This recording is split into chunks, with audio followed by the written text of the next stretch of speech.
Chapter 8, Motivation. We're on Chapter 8 already. Kind of a fun chapter. Kinda. Self-enhancement is the motivation to view oneself positively. Research reveals that people apparently have a strong need to view themselves in a positive light. Self-esteem is a positivity of your overall evaluation of yourself. In a study done in Canada in 1999, Heine and colleagues found that 93% of European Canadians had self-esteem scores that were above the midpoint of the scale. Self-serving biases are tendencies for people to exaggerate how good they think they are. And of course, Heine is the author of your book. A downward social comparison is when we compare ourselves to someone who is worse off than us. We are seeking to form a favorable comparison that casts our own performance in a positive light. When a setback occurs, the individual can focus on and perhaps exaggerate how good they are at something unrelated to their setback, compensating for the pain of failure. They can self-enhance by recruiting other kinds of positive thoughts. Like, I'm really good at one-arm push-ups and doing a Rubik's Cube. Discounting is reducing the perceived importance of the domain in which an individual performed badly. People might attribute cause of their actions to something outside themselves, an external attribution, in contrast to an internal attribution where they see the causes within themselves. And as we're going to see, this is external attribution is far more common among individualistic cultures than collectivistic cultures. Some people dissipate their personal failures by basking in the reflected glory of a successful group they identify with, like a football team or a sports team. Let's just say a sports team. Research seems to show that European Americans, even at a young age, tend to maintain fairly high self-enhancing motivations. Trop and Wright in 2003 found that preschool and elementary school European American children chose self-enhancing images at 92% compared to a similar group of Mexican American students at 82%. When Freiberg and Marcus in 2003 looked at a group of elementary school Native Americans, they found that less than half made positive statements about themselves. The authors saw these results as consistent with the understanding that Native Americans are less independent, and independence is related to self-enhancement. This did not prove true of the collectivistic Maori of New Zealand. This did not prove true of African Americans. This did not prove true of Israeli Druze. Druze is a Muslim-like religion, but it's not accepted by the Muslim people as a true Muslim religion. This did not prove true of Asian Indians. 93% of European Canadians have high self-esteem. There's a shock for you. We just found that out. 55% of Japanese Canadians have a high self-esteem. Masses of research show that Americans find success more memorable, probably because they think more about them, and Japanese tend to find failures more memorable because they think more about them. And of course, that's according to Hamamura and Heine in 2007, and Kitayama Matsumoto and Nora Sakunkit in 1997. After failing at a task, North Americans tend to discount the importance of the task. Japanese will view the task as even more important. Americans tend to bask in the reflected glory of their sports teams, while the Japanese are more likely to be critical of their local teams as the opposition. Heine and others have speculated that East Asians are just as motivated as Westerners to evaluate themselves positively, merely as their group selves instead of their individual selves. East Asians like themselves as much as Westerners, but seem to be more self-critical of their competence. One of the phenomena of Craigslist and eBay is the endowment effect. Westerners tend to value something more after they own it, which makes them inflate the prices they're asking for their junk. We see the opposite effect with East Asians. They consider it worth less money. Miller and her colleagues, 1997 and 2002, looked at children's stories in the United States and Taiwan. They found a marked difference. American stories focused the children's attention on their strengths, while Taiwanese stories focused on areas that needed correcting. European American parents viewed self-esteem as central to child rearing. Taiwanese parents expressed the belief that too much self-esteem can lead to frustration when things aren't working out well for the children. Research shows that the notion of individual selves didn't emerge in Western literature until the 12th century. At this point, the Christian concept of the Last Judgment changed from being an issue of the salvation of collectives to the salvation of individual souls. With the Protestant Reformation in the 16th century, many Protestant sects maintained a belief in predestination or the idea that one's fate was determined before birth. This gave people a great drive to enhance themselves, as that proved that they were one of God's chosen people. And this is one of the reasons why Protestants moved to have the biggest house and have the most money. It is it's part of their of them. It's the idea that they are showing that God has chosen them as one of the most important people. And you will see this with very wealthy people that they will just continue to accumulate, and they will compete against each other to see who has the most money.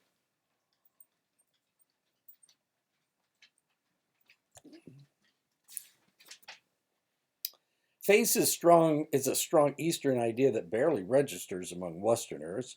Face has been defined as the amount of social value others give you if you live up to the standards associated with your position. The higher your social position, the greater the amount of face available to you. If others grant you face, you'll enjoy all the perquisites that come with the enhanced status and power. One characteristic of face is that it's more easily lost than gained. The amount of face an individual has access to is determined by position. Thus, increasing face can only be increased with promotion. And that's one of the reasons why individuals that come from Eastern countries, from Eastern Asia, they always seek to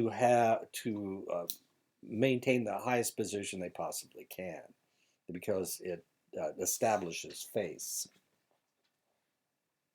While face is difficult to enhance, face is lost whenever individuals fail to live up to the standards of their roles.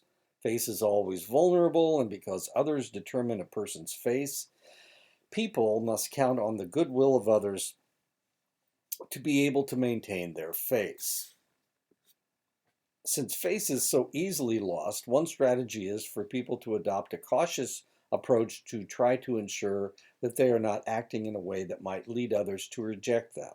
This approach is known as prevention orientation, being defensive and cautious. Prevention orientation is contrasted with promotion orientation, where the individual is more concerned with advancing themselves and aspiring for gains. Prevention seeks to avoid bad things, while promotion seeks to secure good things. Canadian and Japanese participants were given a faux test that they failed. They were given a chance to either work on their problems or focus on their successes. In the test, Canadian participants chose to focus on the things that they did well, and of course this is an example of promotion focus. In the same study, the Japanese participants maintained a more prevention focus. They were more interested in working on things they did poorly, apparently so that they could improve themselves and be less likely to fail in the future. This self-improvement motivation, a desire to seek out potential weaknesses and work on correcting them, is strong motivation in East Asian contexts. Eastern and Western cultures deal with strengths and weaknesses differently. East Asian parents are more likely to call their children's attention to their weaknesses. Western parents direct their children's attention to their strengths. As East Asians have increased their fortunes, they have become big consumers of brand name luxury goods. Purchasing and displaying brand name goods can increase your face. A key motivation for these acquisitions is to achieve social recognition. In 1904, 1905, Max Weber, who was a sociologist, printed a controversial but influential series of essays entitled The Protestant Ethic and the Spirit of Capitalism. Weber attempted to determine how capitalism was able to emerge from the traditional economics of medieval Europe. Before Weber, the prime social idea came from Karl Marx. Marx felt that capitalism was a result of surplus capital that came from the shift from an agricultural economy to an industrial economy. Marx also felt that religion was being used by governments to control the people. Weber viewed capitalism as the product of people's deriving meaning from a particular cultural context. Capitalism grew out of a belief system that was rooted in a number of cultural ideas that began emerging in the 16th and 17th centuries in Western Europe and in North America. The ideas that became the foundation for capitalism were ones that grew out of the Protestant Reformation. The Protestant Reformation came out of, we talked about it before. The Protestant Reformation came out of Western Europe. Had to do with Martin Luther breaking from the Catholic Church. There had been attempts to create Protestant religions before, but they were failures. Luther was a Catholic priest who decided to break with the church, and he did that in Worms, Germany. What was then Germany? Well, it's still Germany. Anyway, that was in the 16th century. Actually, it started in the 16th century, and so the Protestant Reformation, and there were evangelical movements that occurred. The first Protestant religion that really stuck was Lutheranism, and then there were evangelical movements of the Methodist Church and the Baptist Church later on. I think it was Methodist and then Baptist.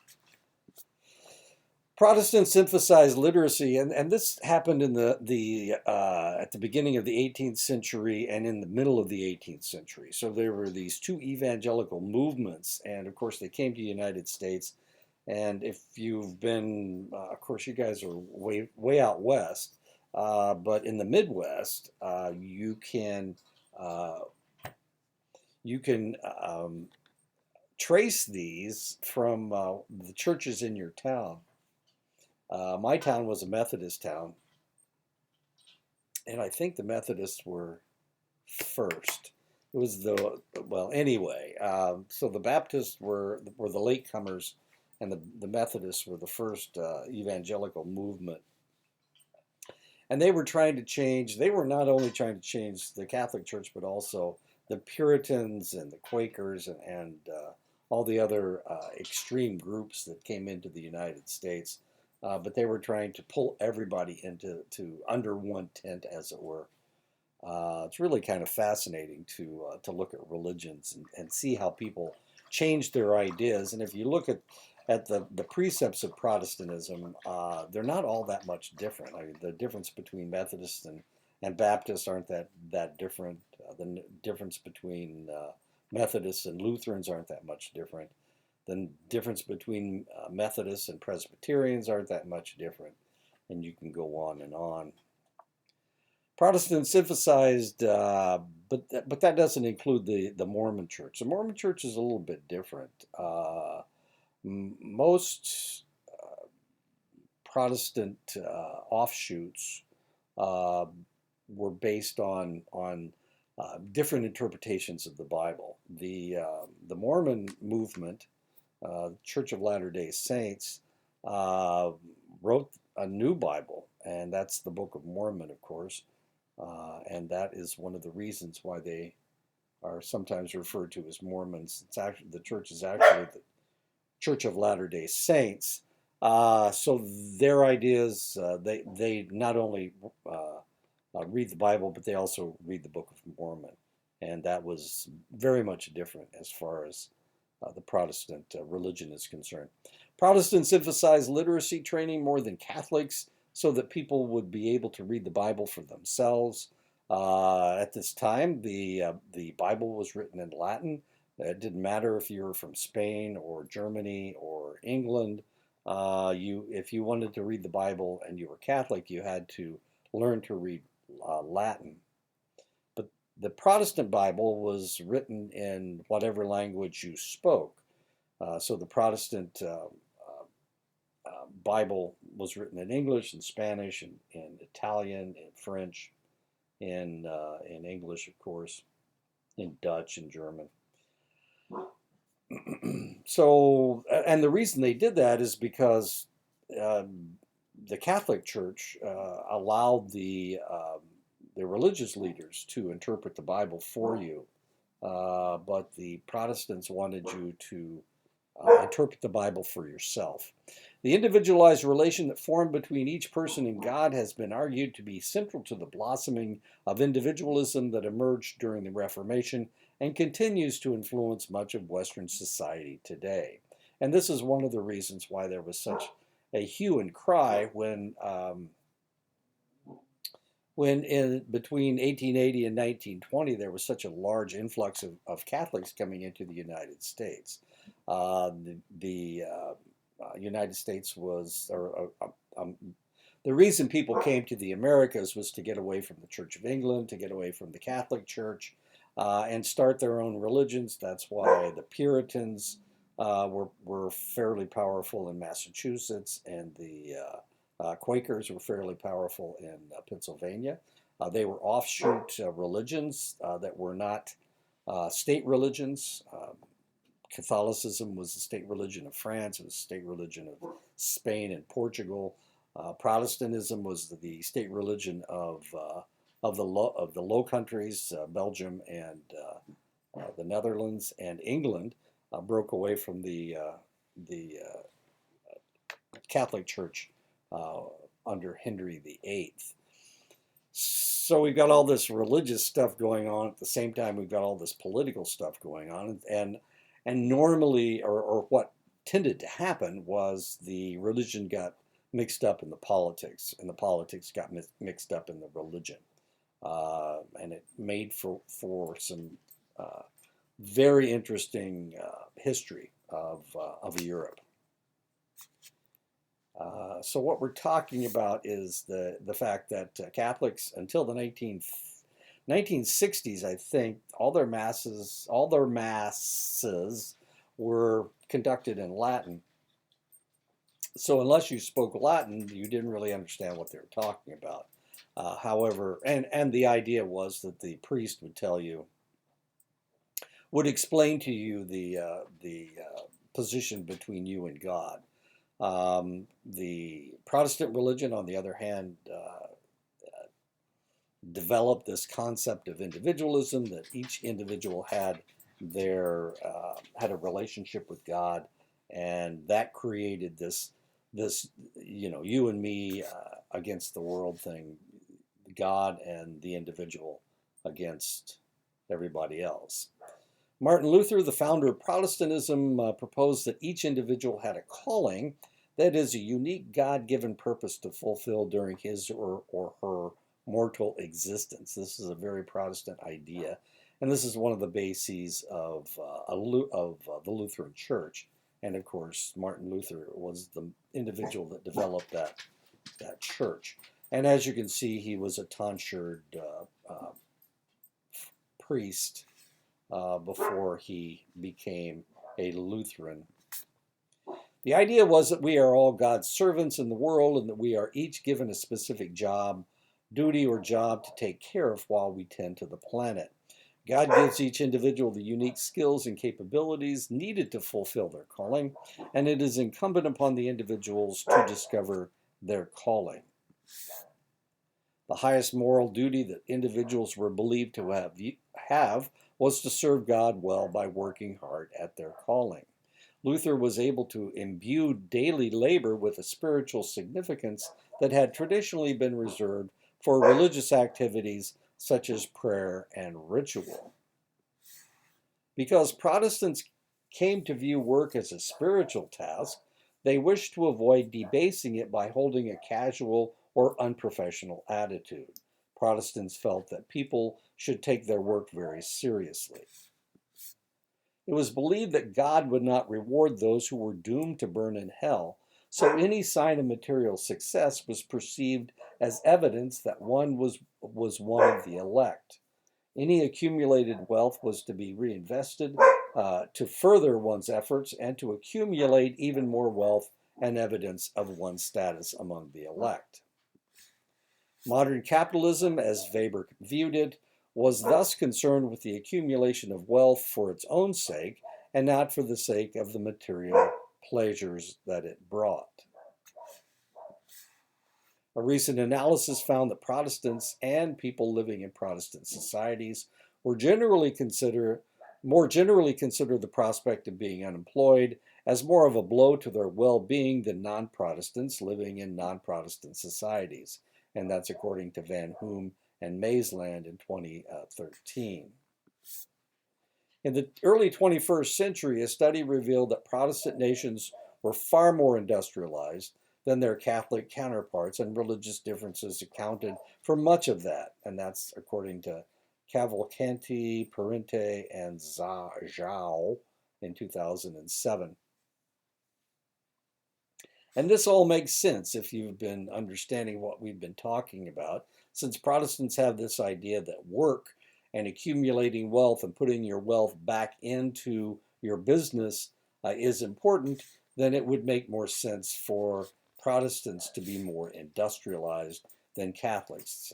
The Catholic Church doesn't have that concept that work is sacred, and for that reason, they're not as likely to try to accumulate wealth. They also don't see that wealth has anything to do with God, and therefore the idea that they need to accumulate as much as they possibly can doesn't really fit with the Catholic idea. A degree of individualism exists in Protestant countries compared to other countries. The 6 most individualistic countries in the world are largely Protestant, whereas the least individualistic Western societies are largely Catholic. Countries dominated by the various Asian religions also tend to score low in individualism. Pronounced differences in embracing an intrinsic work ethic were observed between Western European Catholics and mainstream Protestants, as evident in a measure of work values, and that's according to Georgi and Marsh in 1990. The Protestant work ethic. The Protestant ethic has been associated with negative attitudes toward laziness and being overweight, and that's according to Quinn and Crocker in 1999. I wanted to be attractive, but diet and exercise are a lot of work, so I made a sign saying fat is beautiful. And that is very non-Protestant. McClellan in 1961 found that Protestant parents expected their children to become self-reliant at an earlier age compared with Catholic parents.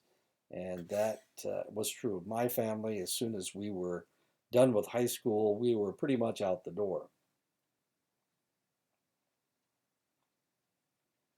They expected us to be self-reliant. McClellan in 1961 investigated the stories written by young boys and found that those written by German Protestants had more evidence of strong achievement motivations than those written by German Catholics. Germany's kind of an interesting place because during World War II, most of their towns were pretty much destroyed, especially the churches, and there was a reason why why the Allies destroyed the churches. Well, the reason was because the Germans would put snipers in the belfries of the churches. Therefore, um, therefore, when they first came into town, the first thing they did was to destroy the church. The other interesting thing about Germany is because so many of their churches were destroyed, and because they needed to rebuild their towns, the German government didn't have a state religion, but they did support religion, as interesting as that is. So one of the things that they did, the states rebuilt the churches. In each town, you will see a Catholic church and a Protestant church. You can tell which one is which. This is the Protestant church. You can tell because Lutherans tend to build large, tall belfries, and Catholics not as much. So this is the Catholic Church, and this is the Protestant Church. Normally, one church will be at one end of town, and one will be at the other end of town. I'm not exactly sure. Well, we can see both of them, and that's okay. This is on the Rhine River. The churches are actually financed by the state, and most of the Protestant churches are Lutheran, especially in the north. Ullmann, Tannenbaum, and Barg in 2011 primed a group of Americans and a group of Canadians with salvation words or neutral words, and then gave them a task to do. So there were salvation words and neutral words. Americans who were primed with salvation words worked harder on the task than those who were primed with neutral words, because the United States, the religion has become part of the education in the United States. Not so much in Canada, which has more of an English educational system. So religion is kind of separated from, uh, or even religious ideas are separated from their education. This gets really fascinating. The American results indicate that notions of hard work and salvation are implicitly linked for Americans. This pattern occurred regardless of whether or not the American participants were religious, providing some evidence of Weber's claim that ideas about predestination become secularized and thus part of the American cultural fabric. Now, this is a reality, and you guys probably know this as well as anybody else. But when they decided that they were going to educate American Indians, they sent churches to the reservations. So if you, I'm not sure what church had the Navajo Nation, but I was at Fort Belknap before. They were given to the Presbyterian Church. So there was a Presbyterian church, but the Presbyterians moved out fairly quickly because they they didn't want to dedicate their life, to living far away from their concept of civilization. But the Catholics were willing to do that, and the Catholic religion is very strong up there in Montana. One of the reasons it's so strong is because by the time they were assigning each reservation to a different church, the Quakers, the Baptists, the Methodists, Presbyterians, but the Protestants really didn't have any longevity in their idea of what they should do. So the Catholics were willing to do it, and so as soon as the Protestants moved out, the federal government said, "Sure, go ahead," and the Catholics moved in.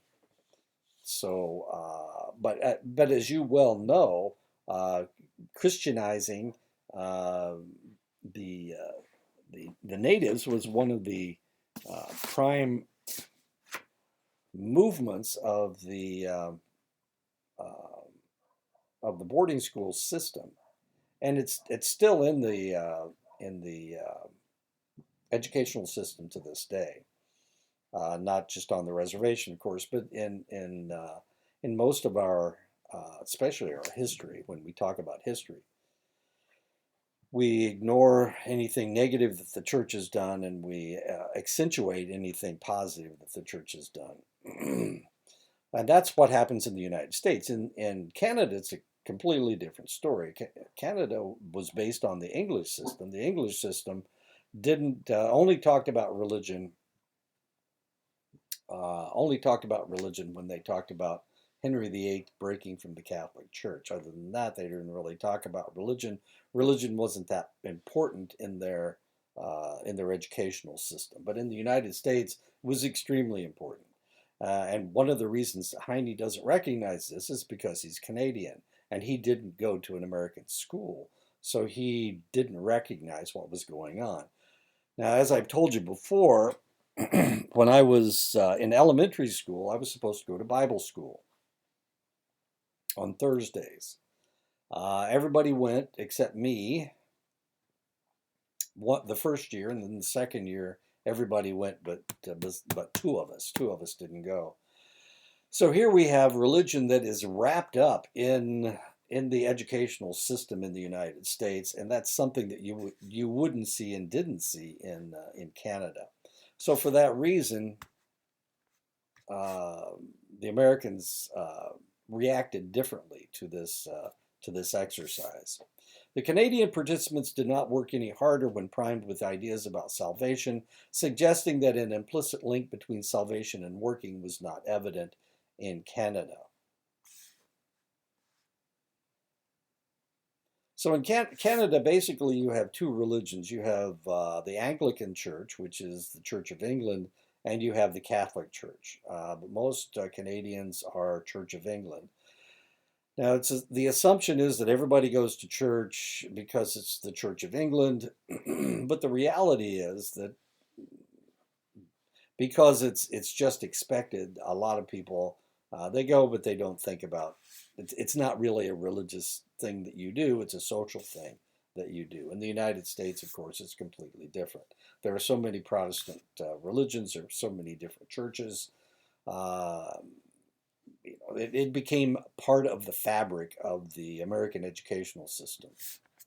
Cohen, Kim, and Hudson induced male American Protestants, Jews, and Catholics to imagine their sisters in sexual situations. They then had them do sculptures. The Protestants were judged as working harder on their sculptures than the Jews or the Catholics or the Protestants, or the Catholics or the Protestants not primed with depravity about their sisters. Okay, so the Protestants who were primed with imagining their sisters in a sexual situation worked harder on their sculptures than the Jews or the Catholics or the Protestants who were not primed with depravity about their sisters. The researchers concluded that it was the depraved thoughts that induced the Protestants to work harder because they needed to punish themselves. They needed to get this idea out of their mind. This is known in Freudian psychology as sublimation. Work gets rid of these sexual tensions that you have. We can see the world is fixed and beyond our control to change, the entity theory of the world, or we can think of the world as flexible and responsive to our efforts to change it, an incremental theory of the world. Rothbaum, Weiss, and Snyder in 1982 proposed that there are two ways to gain control of your life. People achieve a sense of primary control by striving to shape existing realities to fit their perceptions, goals, or wishes. Primary control also goes under the related name internal locus of control, influence, and agency. People achieve a sense of secondary control when they attempt to align themselves with existing realities, leaving the realities unchanged but exerting control over the psychological impact of these realities. Secondary control, also known as adjustment, is related to the construct of an external locus of control. Your desires and your goals adjust themselves to what your environment is most likely to provide. Weiss, Rothbaum, and Blackburn in 1984 see many socializing experiences in Japan that lead Japanese to be more comfortable with engaging in secondary control strategies. Japanese infants spend much more time in contact with their mothers and thus learn to adjust themselves to what their mothers are doing. Japanese workers change jobs far less frequently than their Western counterparts, and it is not uncommon for workers to be promised lifetime employment, a system ensuring that employees learn to adjust themselves to whatever demands the company places on them. In a Japanese and American study where workers were asked to recount when they had been helped and when they had helped others, the Americans were better able to recall when they had influenced others. This is according to Morling, Kitayama, and Miyamoto in 2002. The Japanese recalled far more times when they were assisted than when they helped someone else. There is little emphasis on making choices in life for people from India. Making choices seems to be more difficult for Indians than for Americans. Indians take significantly more time to make choices than do Americans, and this is according to Savani, Marcus, and Connor in 2008. And one of the reasons is because in the United States, you go to a store and you have dozens of different choices. In India, you don't. You may have one or two different choices, so it's a lot easier to make your choices. Asian Indians don't respond as negatively when they are deprived of the opportunity to choose when compared with Americans. Asian Indians and people from numerous other non-Western cultures also indicate that they have less free choice in their lives compared with North Americans. Choices do not appear to play as large a part in the lives of Asian Indians as North Americans. The more important the action, the more likely Americans were to identify it as a personal choice, whereas for Asian Indians, the more important the action, the less likely they were to view it as a personal choice. When Americans are given an opportunity to choose something, they almost always select the option they prefer. The link between preferences and choices isn't as tight among Asian Indians. They are less likely to choose their favorite option. In learned helplessness, an individual feels that he or she is unable to control or avoid unpleasant events, and the person will suffer from stress and potentially depression. A study by Odingen and Seligman in 1990 found that East Berliners showed more signs of learned helplessness than the people on the other side of the wall in West Berlin. And this is a picture of people in East Berlin. Snibe and Marcus in 2005 argue that upper middle class Americans are raised to favor choices and to express themselves through their choices. They learn to respond quite negatively when they believe that they do not have any choice in a situation. Working class Americans grow up learning that much of what people encounter in life is beyond their control, and that a good way to maintain one's independence is to emphasize one's integrity and resilience during tough times. But Ash's work in 1962 showed that Americans were likely to conform to social pressure than not. 75% of Ash's American subjects conformed on at least one of the 12 trials. Conformity is common. What he did, he had a group of individuals, maybe 5 or 6 individuals, and 5 of those individuals were Confederates. They were always going to say the same thing, and one of them was the individual that they were trying to see if they would conform. So what they did, they showed them lengths of lines, and for the first 4 or 5 of them, everybody agreed, and then everybody else obviously got it wrong. And so what they were trying to determine was, would this individual, and this is the individual that is not the Confederate, he's the test subject, they wanted to see whether he would conform or whether he wouldn't. And as it said, 75% of the Americans conformed on at least one of the 12 trials. Ash conducted other experiments dealing with conformity and found that there are several consequences to not conforming. People might laugh at you. If people started laughing, then they were more likely to try to conform. People tend to actively dislike those who won't conform. And of course, if they looked at you in a negative manner, that also forced you to conform. A meta-analysis of conformity studies shows that while Americans show a great deal of conformity, people from collectivistic cultures conform even more, especially when they are conforming to their in-groups. And that's according to Bond and Smith in 1996. And that is the end of the chapter. So I'll talk to you guys next week. We'll tackle chapter 9. After that, I think it's spring break. So one more week and then we get spring break.